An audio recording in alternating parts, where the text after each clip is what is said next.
Minnesota is consistently ranked as one of the top 5 states for bicycling, which means that there are hundreds of bike shops throughout the state, but fewer than 10 of them are owned by women. WCCO's Marielle Mose brings us to one shop in the East Metro owned by a single mom who is trying to change the gender gap. Inside the doors of OneTen Cycles in Mendota Heights, you'll be greeted by Chloe, the shop dog, and a wall of bicycles. You'll almost always find the owner, Katerina Mikatin. I work here 7 days a week. She took over the reins of the 46-year-old small business 3 years ago when she made a drastic career change from finance. The former college athlete fell in love with this safer way to move. I wanted something that was a little softer on my body, and that was the key. As a single mom to a 15-year-old daughter, she knows Katya is watching and learning from her every move. She's seen what I've gone through. She's seen the customers look past me and look at my mechanics and assume they're the owners. Mikatin wanted to show her daughter how to change that narrative in the cycling world. It's getting more women on bikes. Mikatin took me to the space behind her shop to teach me all about the bike and how it works. This is to go to a lower gear, which is easier. Something she does for all women of all ages looking to learn more about cycling. Yeah, just like that. Keep going around. Her mechanics also give free classes on things like how to change a flat tire.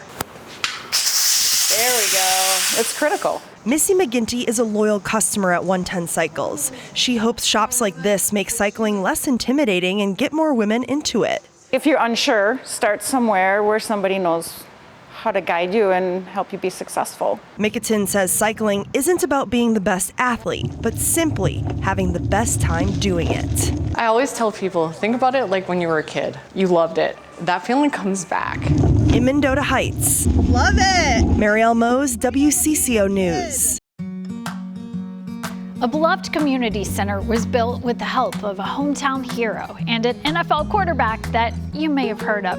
It's a story about never forgetting where you come from. Mike Max explains. It started with the vision of Dan and Heather Corley to build a field house in Rosemont through donations. It became a reality. To finally see that it's here and we're breaking ground is just truly a blessing. But to get this, they had to raise money from donors, $1.5 million down payment to start. So they partnered with a church and a minister.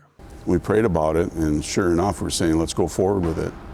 My background's in fundraising. It has become a fixture in Rosemont, a place where you can buy a membership, and they can hold tournaments to help self-fund. But there is more. They needed a workout area for everyone, with equipment. So they tapped a Rosemont football hero. Tom Compton had ascended to the NFL, and this project meant much. Growing up in Rosemount, we didn't have this much space for sports and all that, so the fact that he came to me with this and I saw the idea kind of blossom, it meant so much to me. But he wanted more, and starting his career in Washington, he became friends and roommates with Kirk Cousins. Tom and I remember meeting him at the Dulles Airport when I got drafted, and we're getting picked up for rookie minicamp. Hi, I'm Kirk. Hi, I'm Tom. I think I met you at the Combine, kind of a thing. And a few weeks later, we're roommates. We roomed together for 2 years before I got married.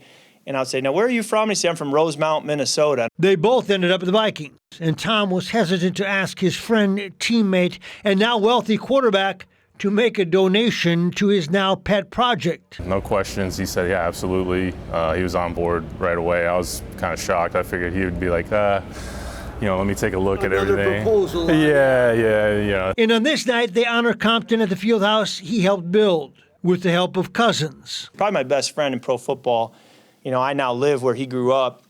So when he goes into the Dakota County Hall of Fame, it's kind of a no-brainer to be able to send a video and congratulate him on that and be a part of whatever he's doing in the community with the Hope Field House. And what it has become is a beacon of hope and support. It is the home for the adaptive hockey team, the Dakota Hawks. One of the best in the state, has its own arena. What about the kids with disabilities getting to play hockey here? What does that mean to you when you see that?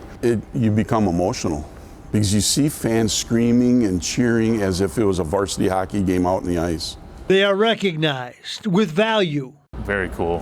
It's so impressive. I remember growing up, there was a few kids. We had at least two in Rosemount that were just amazing athletes and definitely inspired you. It's all because Dan and Heather Corley had a vision, then a partner. I really give a lot of credit to Dan and Heather Corley for sticking it out and coming back, because they could have just folded tent and left. And on this night, one of Rosemont's favorite sons can feel very good about his contribution.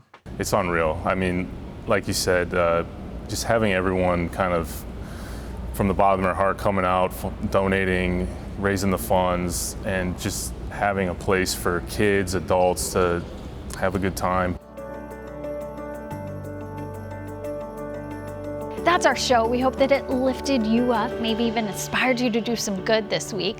You can see more of these heartwarming stories on WCCO Sunday morning at 7 o'clock a.m. It's kind of like our local version of CBS Sunday Morning.